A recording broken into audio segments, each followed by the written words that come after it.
To Dr. Mahathir, I'm enormously grateful to you for granting me a chance to interview and also have a dialogue on what you have learned firsthand growing up under the British colonial rule. And I sent you, you know, questions, 9 of them, in advance, so you could reflect. So it's nothing off the cuff. Yeah. So you have a very deep personal and intellectual knowledge of the British colonial rule in particular, and different types of European imperialisms across Southeast Asia. Yeah. So may I start our conversation with the first question?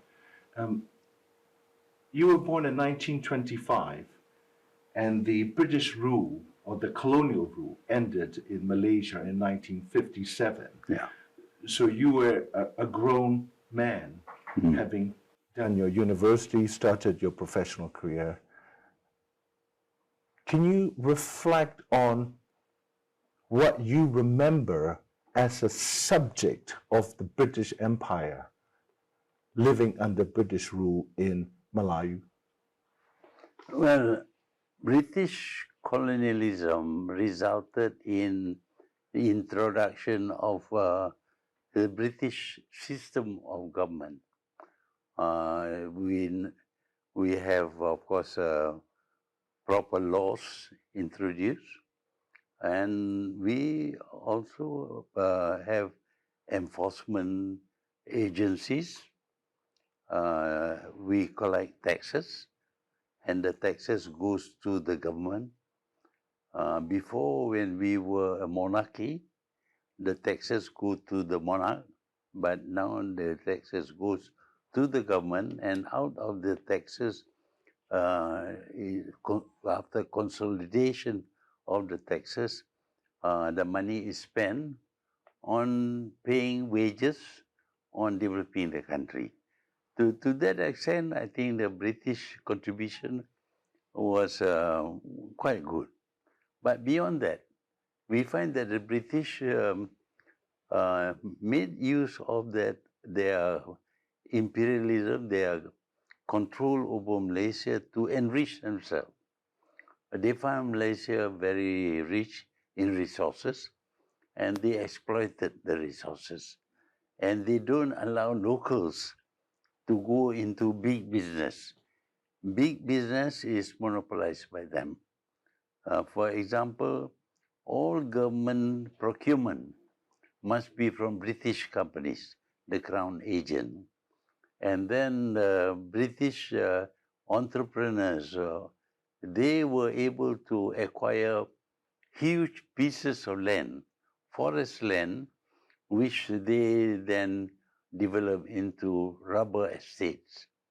They also mine for tin in a big way. So they made a lot of profit out of this big business. Locals were not allowed. They don't say it is not allowed. They just don't approve. So the development of the country was done not for the benefit of the local.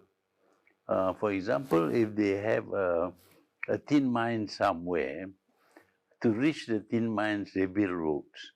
The roads are meant to reach the tin mines or the estate. It's not for the general use of the people. So we remain quite poor. The country remained poor. Despite having rich resources, we were poor, and education was at a very low level. So for that, of course, we felt we were dependent upon the British to the extent that we felt that we were not competent to rule our own country by ourselves. So that was a situation under British rule. Right. As a young Malaysian, growing up, what were the personal experiences or incidents that you remember vividly the interactions or the encounter with the white British rule, because the British colonial rule, like any other European colonial rules, was both about economic exploitation, land grab, and control of population, as well as about white supremacy and racism. What were the encounters like back then as a subject of British Empire? Yeah, the British promote the idea that they were superior people, so superior that their institutions cannot be visited by the local. For example, if they have a club, the club is confined to themselves only. Even the ruler of the country cannot go to the club because he's not white. And so this attitude that they were superior was promoted by them. And we had no way of overcoming that. Then, of course, we find that the British needed to exploit the country's resources. The locals were not willing. So the British opened up the country and invited foreigners to come to this country to work for them. So they opened up this country for Chinese and Indians to serve as laborers to support their enterprises. So this country, which initially was peopled by Malays only, now have a multiracial population. And this, of course, means there would be problem because the races would have problem with each other. There would be conflicts. And this is one of the worst thing done by the British, in the sense that they bring in foreigners to serve them, and then these foreigners create problems for the locals. Everywhere it's like that. Right. So Malaysia also was like that. So this British policy of large-scale labor importation was driven by the profit motive, right? And despite the fact that large-scale population transfer produced a devastating impact on local or national societies. This happened in Burma as well, as you know. And also, I think, like, if I may add, the British rule reached our part of the world a lot later than their transatlantic slave trade. So when the transatlantic slave and slavery were declared unlawful, they turned to the Indians and the Chinese, two most popular countries, as sources of labor. And do you notice similar patterns of colonial rules by other European rulers in our part of the world? For instance, like Indonesia was under the Dutch rule for 300 plus years. That's 3 centuries. And so was Philippines by the Spaniards. And then, like, you've got Indochina, the French Indochina, that finally ended with the American invasion of Vietnam. So can you share your thoughts on different types of European colonial rules across Southeast Asia?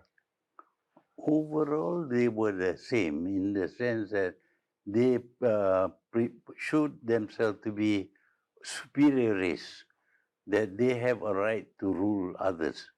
And as superior races, they can impose their laws on the locals. In Indonesia, they forced the farmers to contribute part of their products to the Dutch government, colonial government. In the Philippines, they concentrated more on conversion to Christianity. the Filipinos were Muslims or people of no religion. They were converted to Christianity. So as Christians, of course, they feel they have to be uh, with the Christian rulers. In other countries, in Vietnam, for example, the French was much more oppressive in the sense that they don't give any room for the Vietnamese to participate in the administration, the running of the country. In Malaysia, the British came in not through conquest, they came in through treaties. The treaties simply provide for them to become advisors to the government, advise on how we should govern our country. But when you sign that treaty, the British assume that they are not just advisors, they are the owners of the country. They have become the colonial masters. And they took over the administration of the country, and their administration favors them. For example, as I said just now, if they want land for a state, they can get land. Locals cannot. They don't need. If there is any tin-bearing land, that also goes to them. So the resources of the country are exclusively theirs. The locals cannot participate, and all business and all that big business were controlled by them. So became very rich, but the locals remained poor. So by the time we gained independence, Malaysia was a poor country, despite rich resources. Right. The when you talk about the economic aspect of British and other European colonial regimes across Southeast Asia, and also, by extension to places like Indian subcontinent, that's divided up into 3 different countries now: Pakistan, Bangladesh, and India, and also in other parts of the world where the British rule took root. To bring our conversation to today's context, wherever the British set up their colonial administration, took over the land, usurped power as colonial masters, from advisors and traders and whatnot to colonial masters. They have left a trail of death and destruction, from Burma to Malayu, India partition, so bloody. Yeah. And they introduced the idea of race, which comes with racism. People mingle and, become, mixed people become nationals.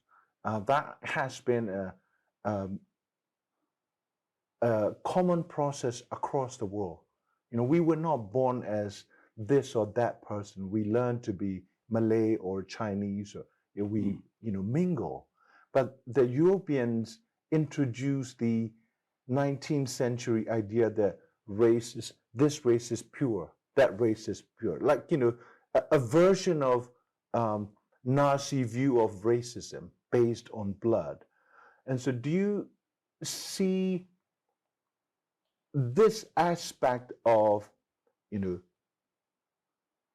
essentially an apartheid? You talk about like white-only clubs. Even Malay sovereign rulers could not go because,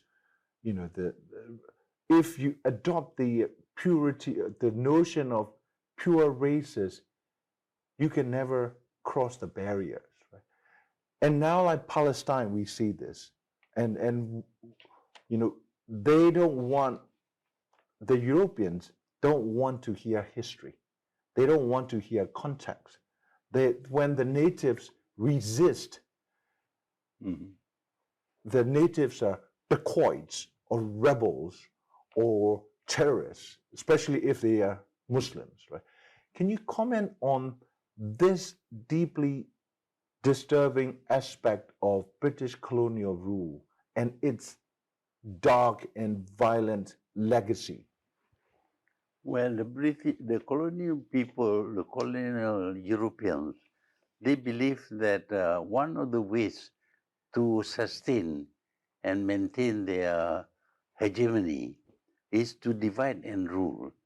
They have to divide the people in the countries so that they cannot unite and oppose the Europeans.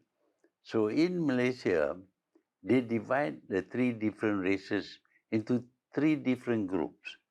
For example, they have divided the three groups into urban Chinese, rural Malays, and estate is Indian. So we don't even meet, we don't even talk to each other, we don't even have a common language. So as a result, the British can make use of one race against another race. If the other race is uh, tries to an uprising against the British, they can make use. So they can even recruit soldiers from the local, say from the Malays, the soldiers and the police were Malays, so that if the Chinese do anything against the British, they get the Malays to fight the Chinese. So that is divide and rule policy of the European. And this is well exploited everywhere. Certainly in Malaysia, there was no attempt to mix the people. They were kept separate. They live separately. They don't mix, they don't talk the same language and all that. And this serves the British very well because they can make use of the conflicts between the races to sustain their rule. Right. So the differences in skin tone, differences in faith, differences in culture or languages, Yeah. they were weaponized, if you will, by the British to their advantage. This is true across all British possessions, so-called, including Burma. And like, you know, the bureaucracies, the economic sectors, as well as, you know, police and military, they were organized along religious and racial lines, as opposed to, okay, this is a new community that is developing, right? And so, in going back to the earlier comment that you made, the British introduced the new system of taxation and the you know, the taxes or revenues going to the government, but obviously the Malays and the Malaysians in general, you were left as poor as before when the British left in 1957 in education, intellectual development, and then you were even called lazy Malay, if you recall, yeah, because you were kept out of, you know, like large businesses where Malays and others can succeed, but it's only in the hands of the European and particularly British corporations, right? And so do you see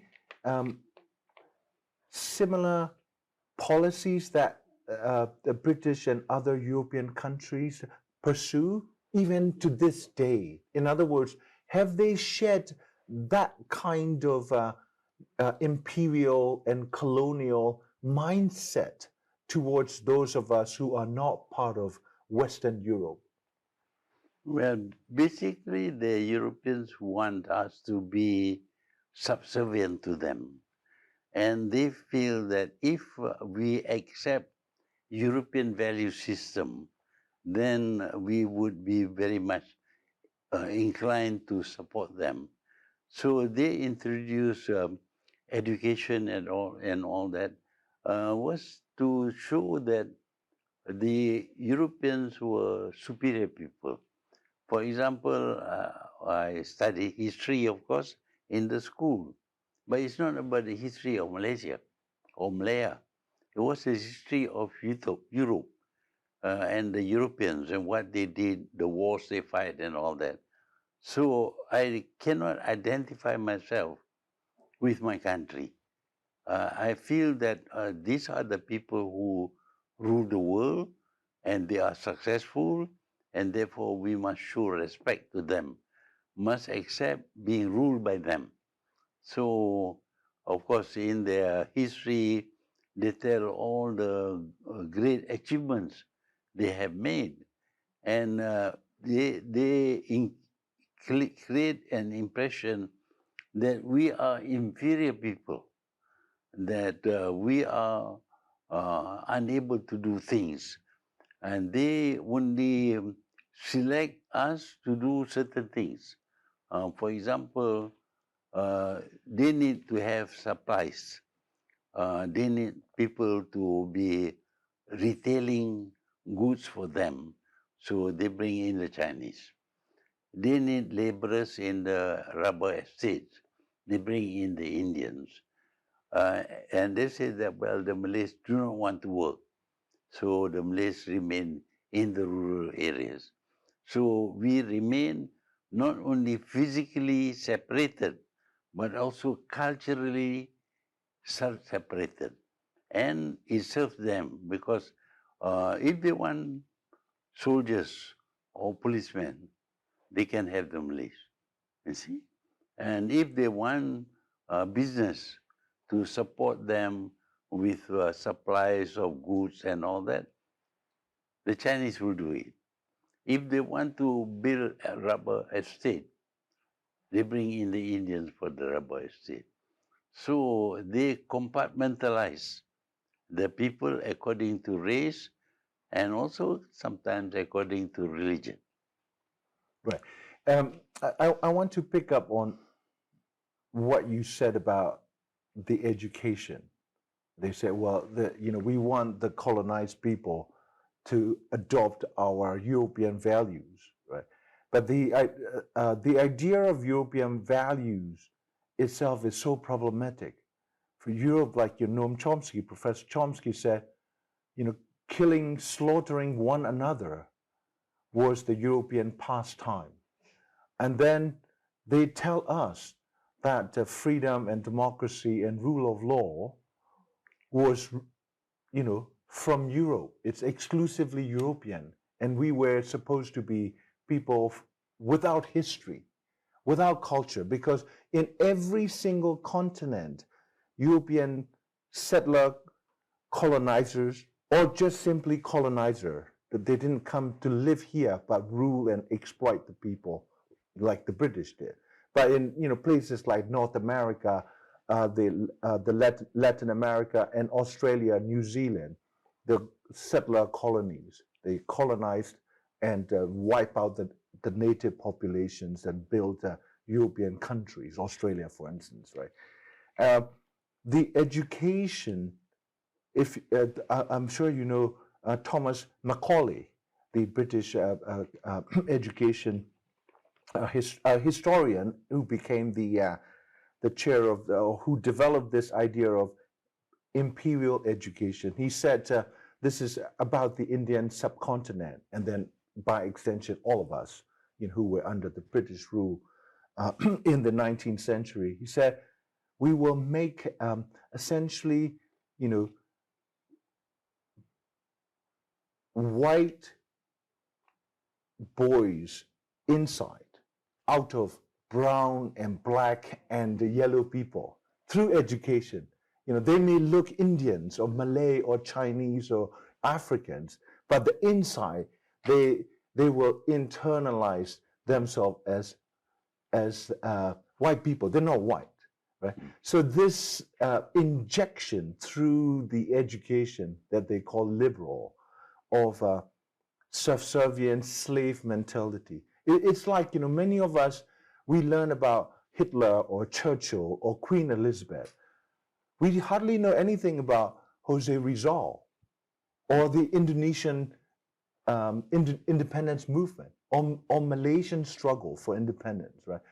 And so, what was the education like when you were studying as a young student under the British rule here?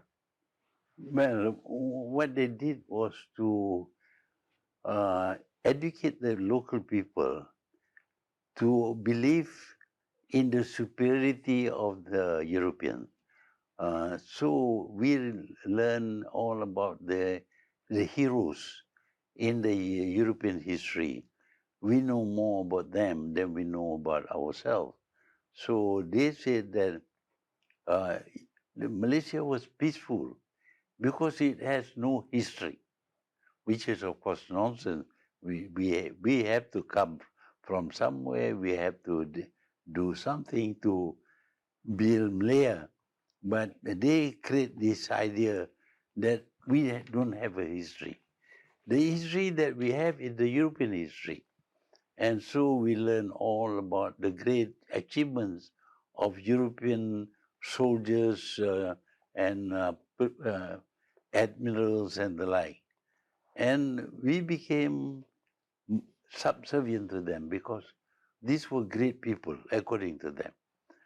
That the fact that they committed a lot of atrocities is not told to us. For example, they actually committed genocide of the Red Indians. There were millions of Red Indians in North America. By the time they conquered North America, most of the Red Indians have been killed, and they have been confined to reserves.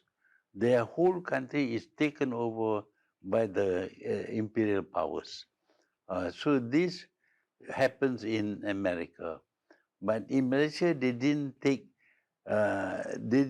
the locals, but they brought in other people, and so create a situation where the Malays feel that this is not really their country.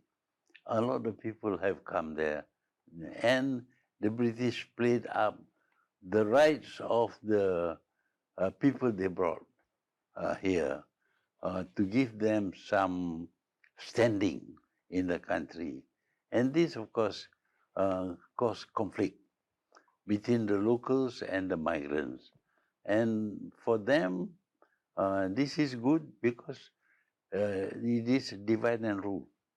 You don't get them to join together and become one race. For example, in many instances, when migrants uh, migrate into a country, they have to become people of that country. They have to adopt the language, the culture of that country.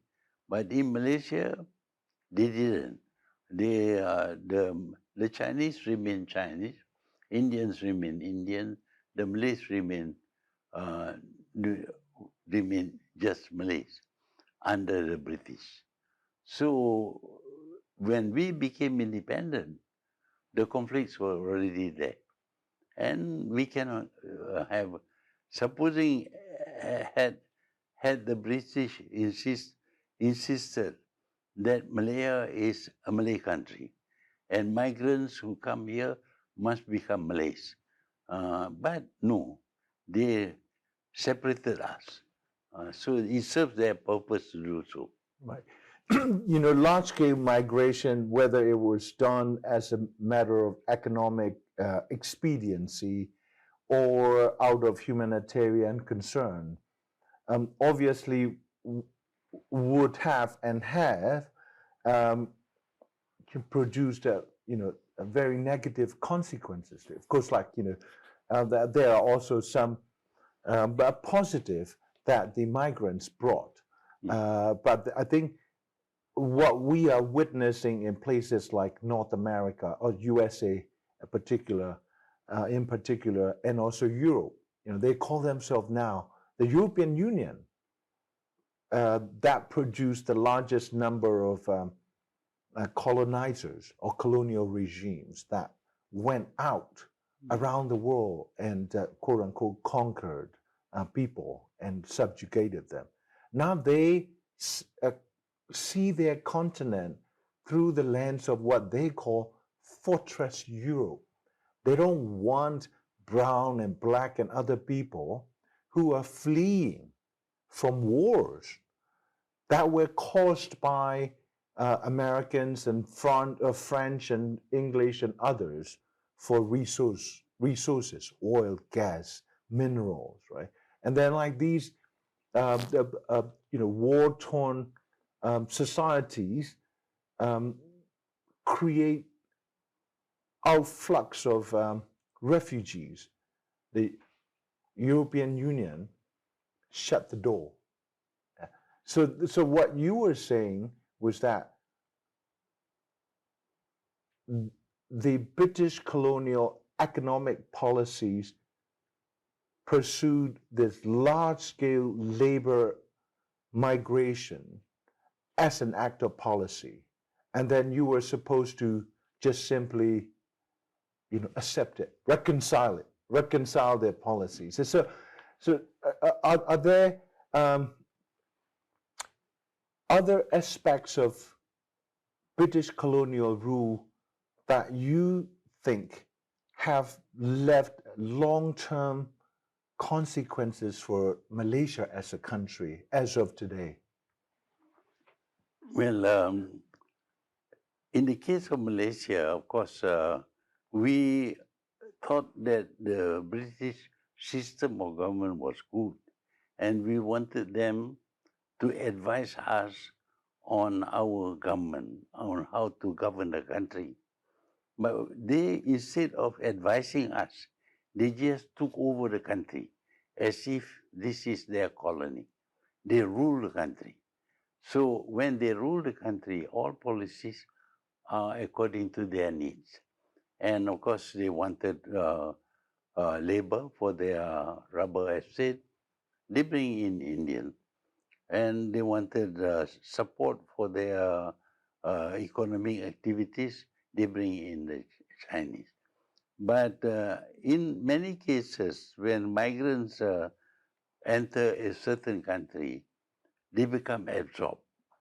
Prior to the coming of the British, we had migrants from India, now of course divided into three, Pakistan and Bangladesh. And also we have some Arab people coming to see here. But these people over time became Malays. They forget their mother tongue. They use only the Malay language, and they adopt Malay customs and practices. So the assimilation was easy because they are not different from migrants, are not different from the local. But later on, the British did not encourage this assimilation. They want to keep these people apart so that they can rule a divided population. So because of that, the later migrants appear to be foreigners and are not assimilated by the local. And this, of course, eventually create problems because the locals, of course, do not want the migrants to take over the country, for example. So there is conflict, political conflict. Of course, in other countries, the British disregarded the local population.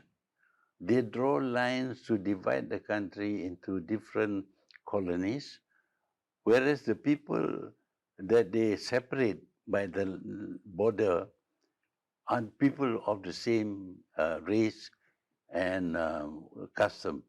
So suddenly, two countries, when they became independent, the people are the same in both countries, but they are divided by the line drawn by the British. The classic case is Syria. For example, Syria was one country. It was for people of Arab origin. The British and the French conquered Syria.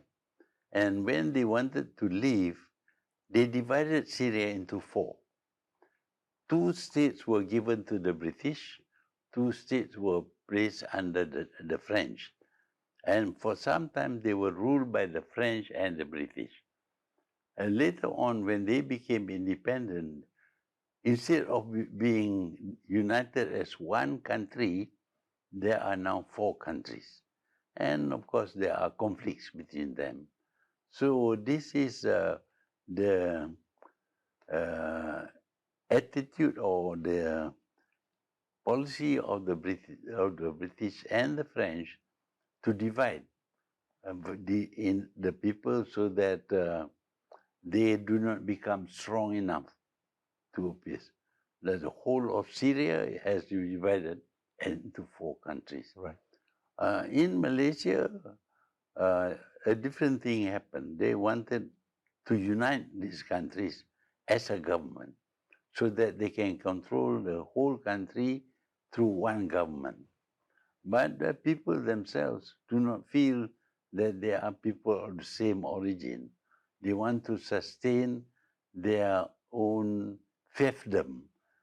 So we wanted to retain, but the British wanted to force the unification of all the states, and that they should have one government, and that government is a British government. Of course, this was opposed by the locals. But at the same time, of course, in order to fight against the British, we have to unite. And because of the unity, we managed to fend off British project of creating a single colony belonging to them. Right. Yeah. Just as a matter of clarification, as I understand it, you don't oppose natural migration because you talked about Arab traders coming. You know, in Burma, my own country, we have Persians, Armenians, you know, the Jewish traders, Indians, of course, across the Bay of Bengal, you know, Madrasi, all kinds of Indians. And then even like some as far away as ancient Greece. And then, you know, they later got integrated over centuries. There was no horizontal violence or killings, right? Mm. So what you are opposing or you are critical is this large-scale migration as a colonial economic policy designed not to benefit or enrich the local people culturally, intellectually, or economically, but out of the economic necessity of the British colonial government, which also repatriated money that they made out of tin mines and rubber plantations and others back to the mother country, which was Britain, right? So can I segue into the present period?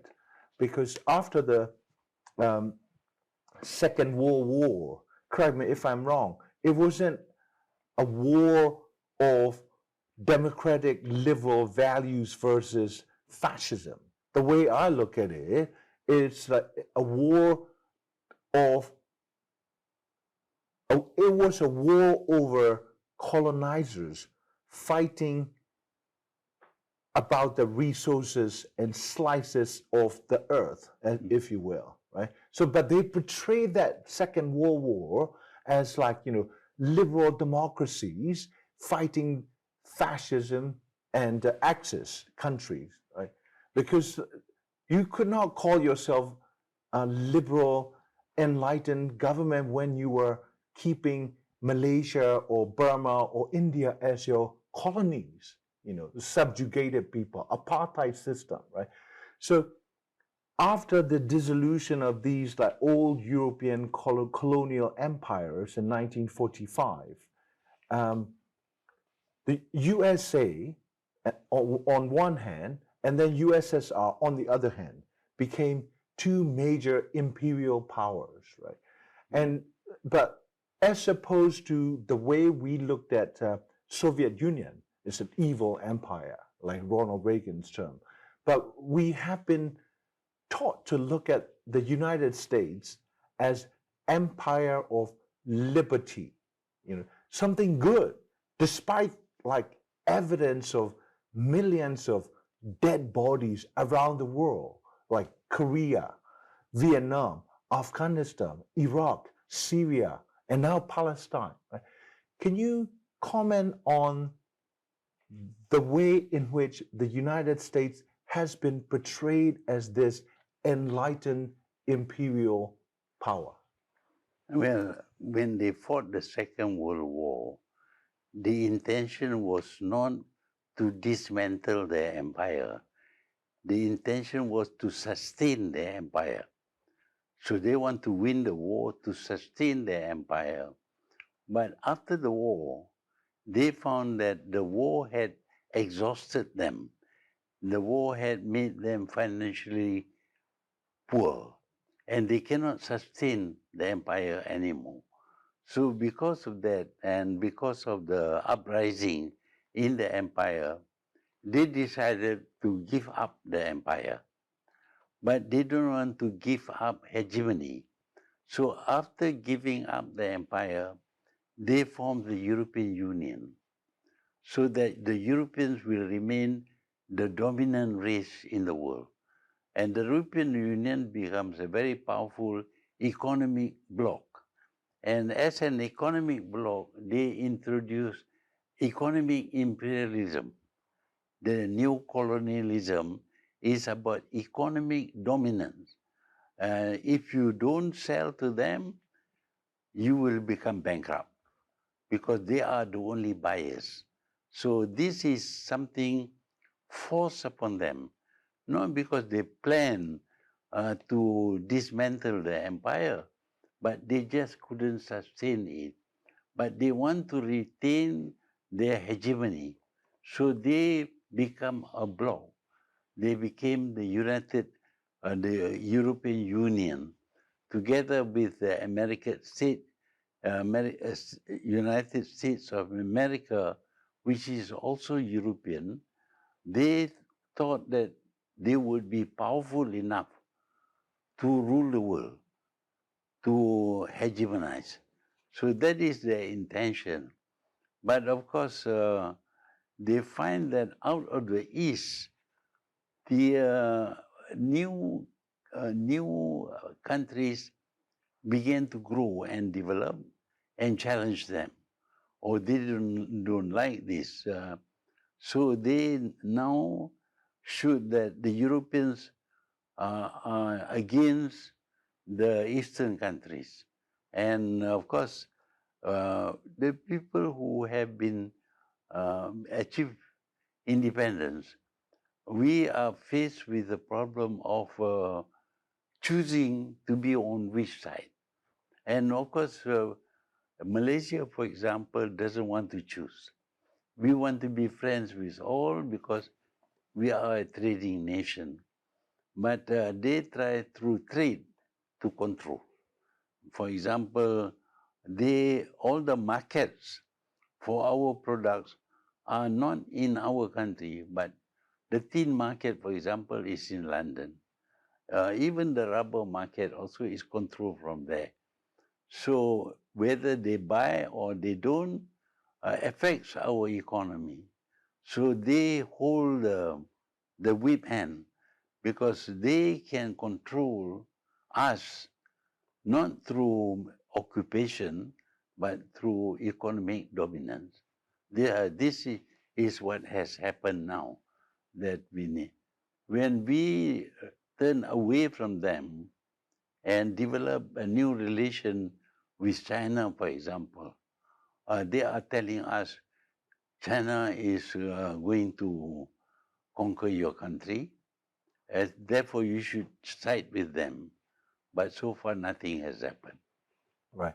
Yeah, I mean, if you look at the historical evidence, which is very black and white, maybe like, China is is rather large, and some of us neighbors, it's like driving next to a huge truck. You feel a little bit intimidated. You know what I mean? When you see like a 14-wheel truck, you're trying to overtake. Similar natural feeling of concern. If I collide with this truck, I will be crushed, right? So it seems to me that the Americans and the Europeans, as you mentioned, try to tap into this fear of smaller countries, and we are pitted against our own Asian neighbor. Yeah. Maybe China is, some of its behavior is annoying or intimidating, but the history says that it is the Europeans that have, over the last 500 years, dominated the world in the most inhumane way, starting with kidnapping, over 200 million Africans, shipping them as human cargoes, across the Caribbean and Brazil and, the USA. And when you go to European capitals, you say like London controls the tin market around the world. You've got these beautiful marble buildings in Paris, London, Berlin, and before the war, Amsterdam, right? And many of us from Asia or Africa, we go there and we just look on these buildings and these statues, admire them, and without realizing that all of that was built with profit from our countries. So I've been living in UK. I'm a British citizen for the last almost 20 years. I've never set my foot in the Buckingham Palace. This is the place that is built on the corpses of peoples from colonies around the world. So how do you combat people like ourselves from, former British or other European colonies who admire this European achievements and accept them as superior races that we must defer to? Well, we must write and read our own history, written by us, as to what actually happened. For example, the Europeans like to declare an area as terra nullius. Terra nullius means that is land that is not occupied. But actually there were people there, like Australia. There are people living there. But this is nobody is living there, and the people living there can be shot and killed. So they kill most of the Aborigines people there, and then they say, "Oh, this is empty land. They can occupy." Of course, in the case of North America, they killed most of the Red Indians.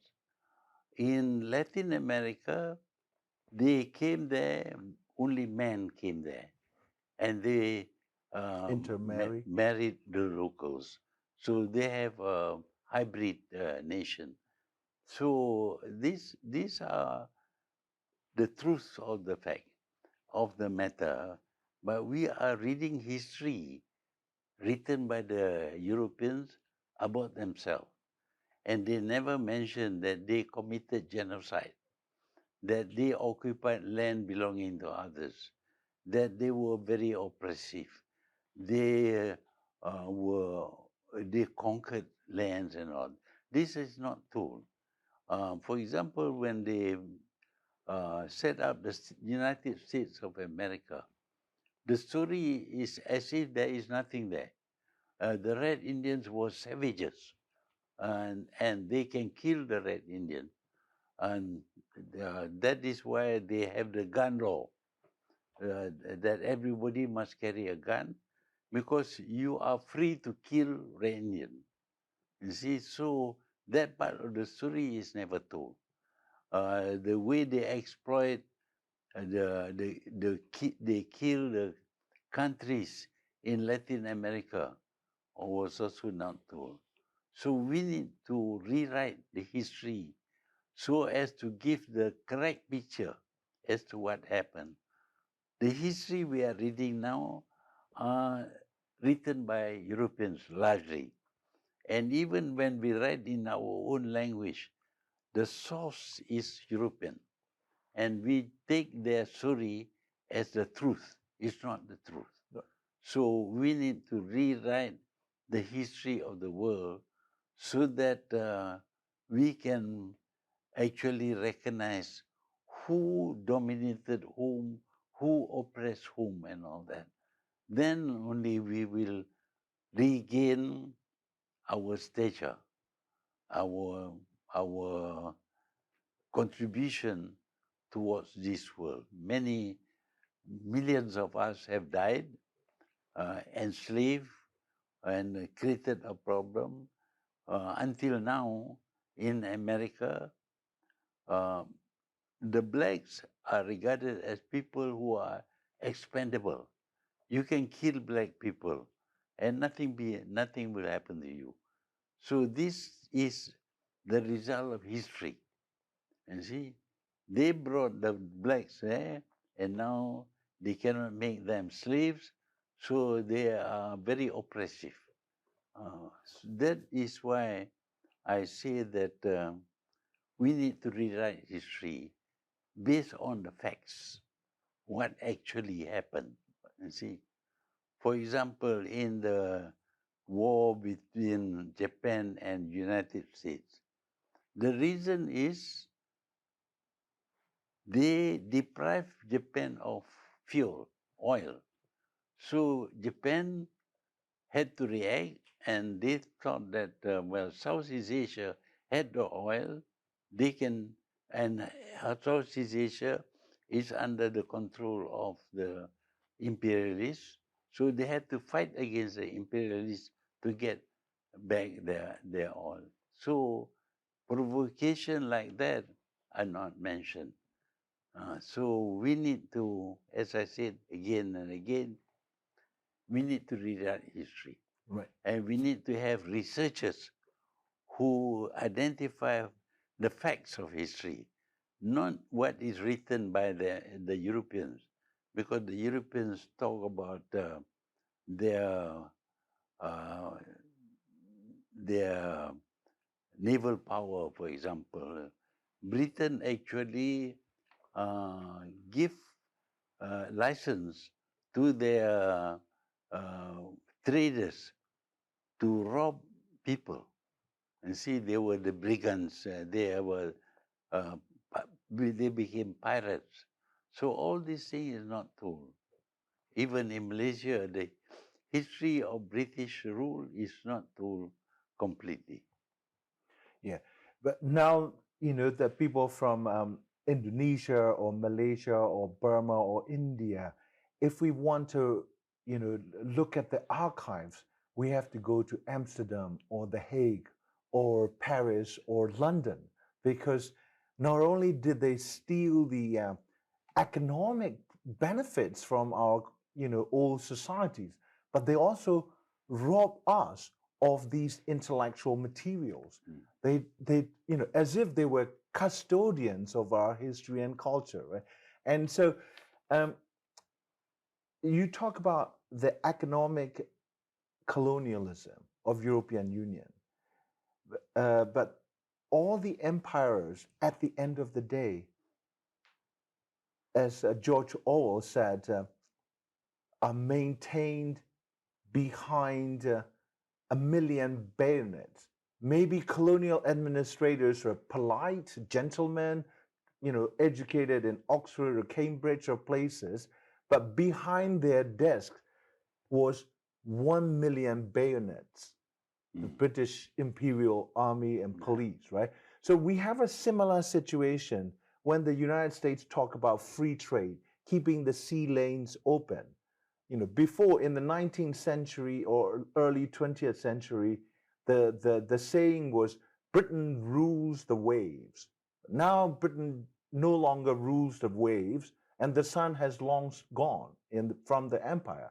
Now Pax Americana, the United States, with almost 1,000 military bases around the world, including Okinawa, Japan, South Korea, and Thailand. The Vietnam carpet bombing was done from Philippines and Thailand. I was just a young boy, so I didn't know this. You would know this. Like Utapong Air Base outside of Bangkok, they were doing hundreds of bombing runs in Vietnam and French Indochina. Do you think economic imperialism can be sustained without that Orwellian 1 million bayonets? In other words, 1,000 military bases. Well, that is slowly being eroded because the countries they exploited before, some have recovered and they are capable of looking after their own security. So the bayonets is not as effective as before. So what they want to do is to use economic strangulation to strangle your economic growth in order to dominate. And that also they find it difficult because there are new countries which have become capable of competing with them and beating them at their own game. So what they're trying to do is to combine economic pressure together with political pressure. They depict these countries as um, well um, as having the same intention that they had before, that these countries want to dominate, and we should join them and protect ourselves using their bayonets. So at this moment, the world is in a state of confusion. We don't want to divide the world into east and west or north and south, but the former regimes in the west want that to be sustained. So they talk about globalization confined only to trade because they want to take the markets of the other countries to grow themselves. But they find that in so doing, their market also had to be open. So we see, for example, a contest between uh, Microsoft or Apple against Huawei or Sony. You see? And now they are not so certain that they can win. I mean, the Europeans. So they try to stop the Western countries from catching up with them. But they don't have the capacity as they used to have before. Before they could dominate.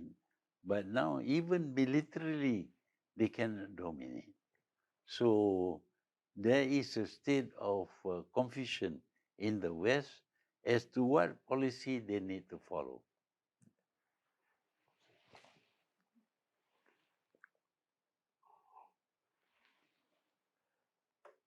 Just two brief questions before you may rest. um, the desire to dominate, control other people's countries, other people's lands and resources, that's really what drives different types of colonial policies. Yeah. You don't have to be in Kuala Lumpur to be the colonial power. You can be in London and dictates what happens in the economy here, right? So in order to counter that kind of, textbook colonial mindset, what are the things that future generations of Malaysians or Burmese or other Asians or Africans should do, intellectually, culturally, politically? Well, we need to develop. That is why in Malaysia we launched Vision 2020. Vision 2020, the objective is to develop the country so as to be able to compete with other countries, with the Europeans, for example. Of course, we were not able to achieve that, but that is the way to go. That all the countries have got the same capability, and we should ensure that every country should have the opportunity to develop. Because development is not something uh, difficult, it's not, as they say, rocket science. It's a question of building up the economy, creating wealth, and then with the wealth to develop the country. And with the development of the country to be able to be strong enough to resist pressures from outside. That is what we should do. And Malaysia wanted to do that, but we wanted to see also other countries doing that, so that there is a balance. The West before was very advanced, when the East was very backward, but now we see some countries in the West already achieving the same level of development as the West. But there are many other countries which are still behind. And these countries have the capacity to build. They have the people, like Indonesia, for example, has 260 million people. They are very intelligent people, very skillful people, but there must be the opportunity to develop. And I think in the long run, the domination of the Europeans will be whittled down so that they no longer dominate the world. But at the same time, we have to realize that the world has become smaller because of ease of travel, ease of transportation, ease of travel. So we are now actually neighbors, very close neighbors. Where before Malaysia was very far from Latin America, today Malaysia is only 12 hours or 14 hours from Latin America. So what happens in Latin America affects us. What happens in Malaysia affects them. So there is a need for us to have some kind of world government, not in everything, but in things that can affect the whole world. The best example, of course, is the pandemic, the COVID-19 pandemic. You can't tackle this thing as a country because it crosses borders. The whole world must act. But there is no agency for the whole world to act. There is a United Nations, but some of the Western countries do not want to use the United Nations. So there are many new things that are happening which needs the world to react together. One, of course, is COVID. Now we have climate change. It is affecting the whole world. Everywhere we have volcanoes, we have floods, we have strong wind, and all that. That has to be tackled together. And then we have the outer space. Outer space now is dominated by some countries. They may go to war, and the whole world will be destroyed. All these things, there are so many common problems which must be dealt by all the world. So the idea of domination by one part of the world over the other is no longer something that can be accepted. We have to look after the whole world together, because if we don't, this world will be destroyed.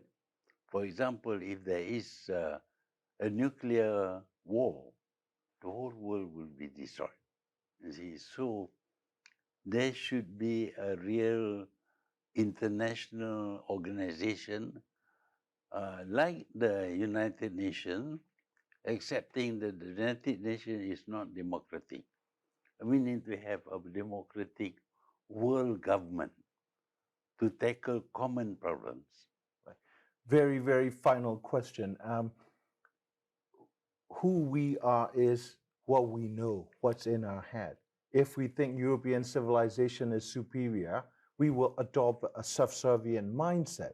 So to change that, like someone like yourself who's approaching centenary, hope you live to be 100 and more. Do you think, conversation like this, which doesn't require us to go to London to look at the British archives, the oral history, do you think this kind of conversations need to be preserved for those who will come after your time or my time, like the young Malays, young Malaysians or young Burmese?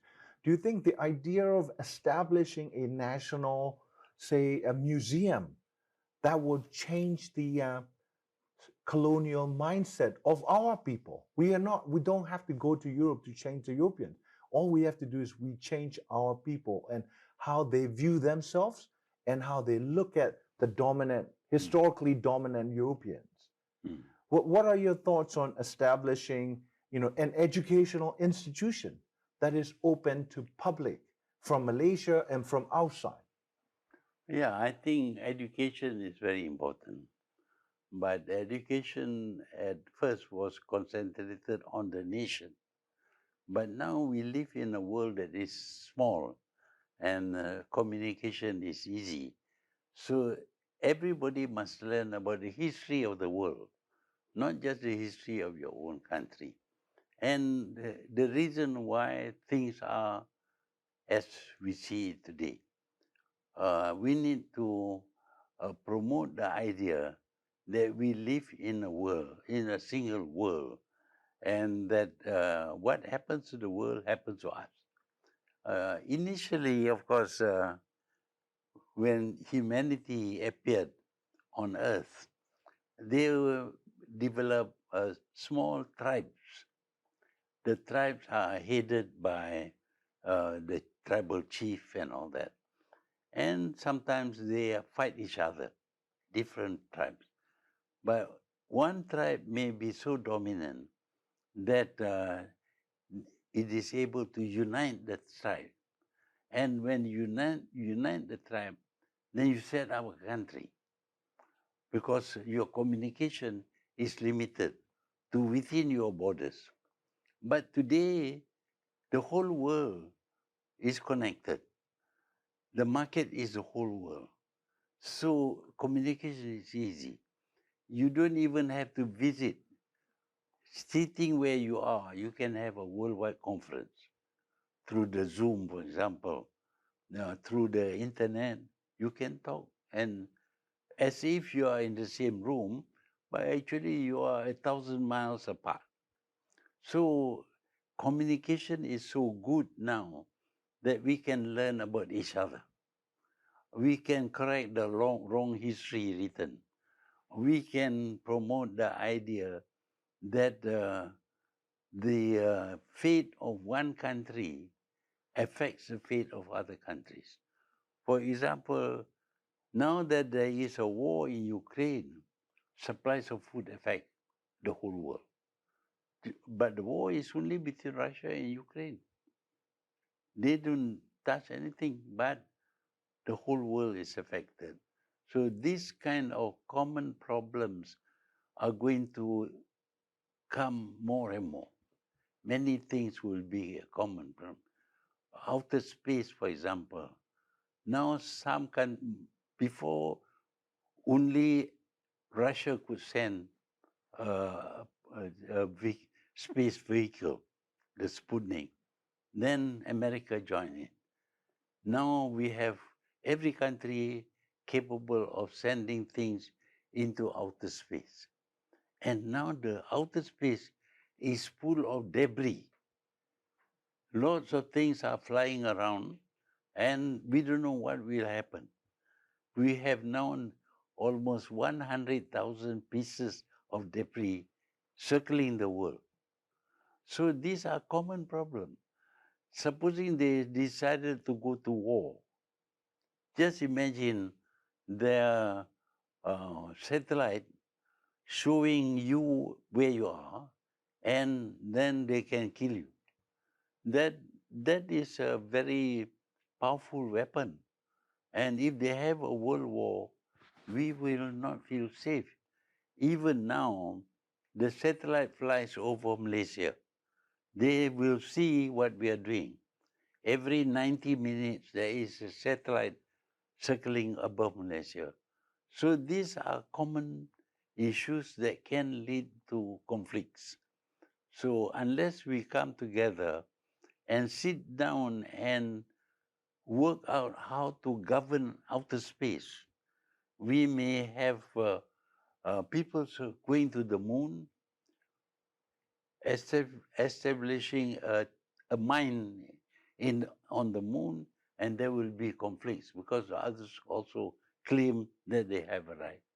So the potential for conflict in outer space is now a very real potential. So that is why we need to have a better education, to think about the world as one country.